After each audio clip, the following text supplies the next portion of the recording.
What's going on, guys? Welcome back to Call of Duty World War II on BlackTideTV. Potentially one day from hands-on access with this game again. The PlayStation beta began an extra day early, and I've heard rumblings in the Microsoft community that Xbox players simply will not be happy unless they get to play the game one extra day too. Okay. But without further ado, let's talk about divisions in Call of Duty World War II, basically taking the spot of Create a Class.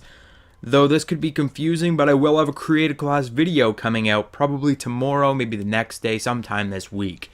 Divisions are part of Create a Class. We had all originally thought they were going to take over Create a Class, take over the Pick 10 system, but they haven't really. Divisions are more or less a perk or a series of pro perks for one specific selection in your Create a Class. So there are 5 divisions in the game, and you are expected to choose one the instant you start the beta. It's actually a fairly jarring menu screen. Right off the bat, you're going to have 5 cinematics. So you could flick through and watch each of the cinematics. There's like a guy that comes out and talks to you and says, "Join the infantry division," and he tells you all the great stuff about infantry division. Don't worry about that if you're playing the beta for the first time and you're kind of concerned like, "Oh my god, do I only get to pick one division for the beta?" That is not the case. You actually can choose one right off the bat. I would advise you go ahead and look through all of the videos, look at all the little statistics about each of the divisions and stuff. They'll actually tell you what you're going to get in those little cinematics, and in the little menu that pops up after the cinematic, you can see what each division is for. They actually rate each division by difficulty. So infantry is like a beginner player division, and then airborne and armored are like the medium tier divisions, and then finally mountain and expeditionary are for expert players. But I would say go ahead and watch all those cinematics, just get some information there, but you don't have to worry about only picking one division, because yes, of course you pick one division to begin with, but after that you're going to earn unlock tokens, and with those unlock tokens you can purchase the rest of the divisions for the rest of your Create a Class. You basically build your Create a Class around these divisions.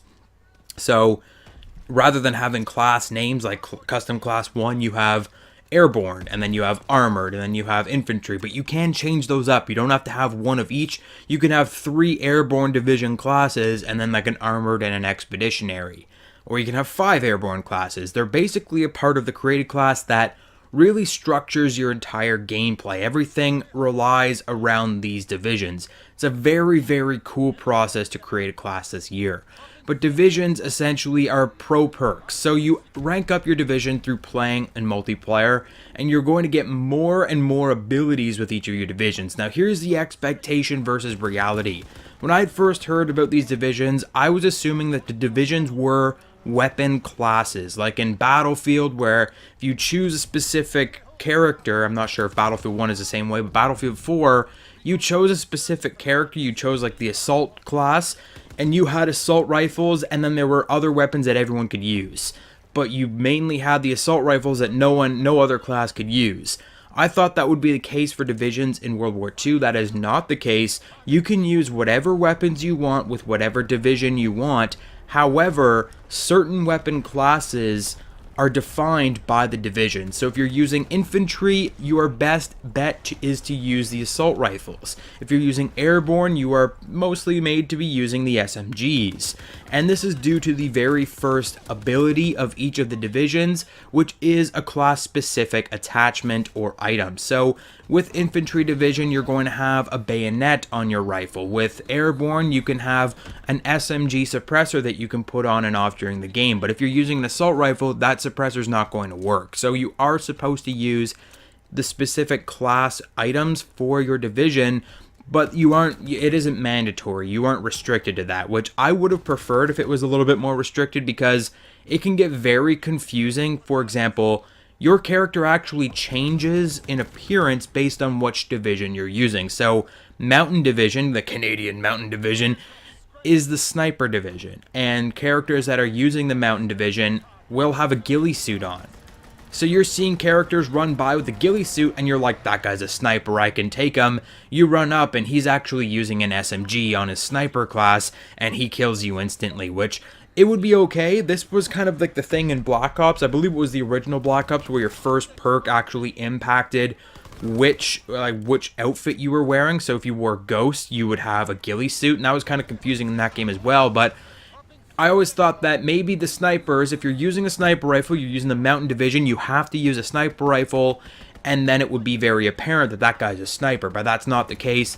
Just because he's wearing a ghillie suit does not mean he's a sniper. He can be using whatever weapon he wants. I would have preferred it if he had to use a sniper rifle, but it's not the case, strangely. So just be aware of that. If a guy's wearing a ghillie suit, he might not be a sniper. If a guy's wearing whatever else, he could be whatever he wants. Like even the expeditionary guy is it's very easy to tell who's an expeditionary by the gas mask, which is technically a shotgun class, but that doesn't mean that he has to be using a shotgun. Now, going through each of these divisions a little bit, I'll tell you all of the unlocks. Unfortunately, the 5th tier for each of the divisions was not available in the beta, so the 5th tier of each of these divisions is a classified weapon. For the infantry, you have a classified rifle. For the airborne, you have a classified submachine gun, etc., etc. So you have a very special weapon that you can unlock by hitting the final rank. Now, I hope that they do increase the ranks of each of these divisions, as I was easily able to get to rank 4. I would have been able to max out all 5 of my ranks on all 5 divisions in the first weekend of the beta because I was grinding so hard. Some people are thinking that they're going to increase the amount of XP needed to get through your divisions, which I would not be a fan of. I think that these abilities are necessities in this game because there are no classical perks. So to make them harder to unlock would just make it feel like so much more of a grind. I would prefer if there were more tiers in each of the divisions, or straight up more divisions. Like have 2 different infantry divisions. I'm not really sure what they could do with it, but I would definitely prefer to have more to do with these divisions than just 5 tiers. Maybe have 2 classified weapons in each tier. I don't know, but infantry has the rifle bayonet. This is a one-hit melee that you can attach to your rifles. You can also do a rifle charge by holding down the circle button, if that's your melee button. I should say the melee button. I play on tactical. So that's by holding the melee button and running, you're going to do a charge just like in Battlefield 1 and stab somebody. It also has the additional primary attachment at rank 2, so you can put on 3 attachments on your primary weapon. That goes for any weapon, not just rifles. At rank 3, you have extra magazines, so basically you're starting off with more ammo. And at rank 4, you're going to move faster while aiming down sights. Rank 5 is your classified rifle. Airborne Division is my favorite so far. You get an SMG suppressor that you can attach and detach in-game at your will. For rank 2, you're going to sprint for longer distances. Rank 3, you're going to climb over obstacles faster. And rank 4, you're going to increase your sprint speed. So you're just super flying around the map super quick, very quick mantle. And then, of course, you can suppress and go stealth. I love this class, and I love using the SMGs in this game. The 5th tier, of course, the classified submachine gun. Armored is incredibly underrated. It's what you're seeing me use in today's gameplay. You start off with an LMG bipod. So on your LMGs, you can set up your bipod on any hip height item, like a barrier. You can set down your LMG, or you can go prone and set it right down on the ground, and that will increase the accuracy of your LMGs, making them much easier to use. At rank 2, you are immune to shell shock and tactical equipment, so basically a tactical mask built in. At rank 3, take less fire damage. At rank 4, take less explosive damage. And then at rank 5, it's a classified light machine gun. Mountain, the Canadian Mountain Division, is kind of strange. So there's a sniper sharpshooter. Just using the Mountain Division is the only way that you can hold your breath with snipers in this game. Any other division cannot hold their breath while using sniper rifles. Only the Mountain Division. So Sniper Sharpshooter is your first tier. Tier 2, you're going to be invisible to enemy recon aircraft while moving, essentially Ghost. Tier 3, you are hidden to player-controlled streaks, basically cold-blooded. And rank 4, you are going to have silent movement, so dead silence. So the Mountain Division is very good for a stealthy player. Last but not least, Expeditionary. You have those shotgun incendiary shells, linked to the video in the description down below. You can check that one out. Rank 2, you will be able to select a piece of tactical and lethal equipment. So tactical and lethal, rather than one or the other. Rank 3, you can throw your equipment faster, farther, and while sprinting. And rank 4, you will resupply equipment from killed enemies, with rank 5 unlocking that classified shotgun. But I hope you learned something useful in today's video, guys. If you did, don't forget to hit the like button, subscribe if you're new to the channel. Check out some links in the description down below. Follow me on Twitter, check out my Patreon, and I'll catch you guys on the next video.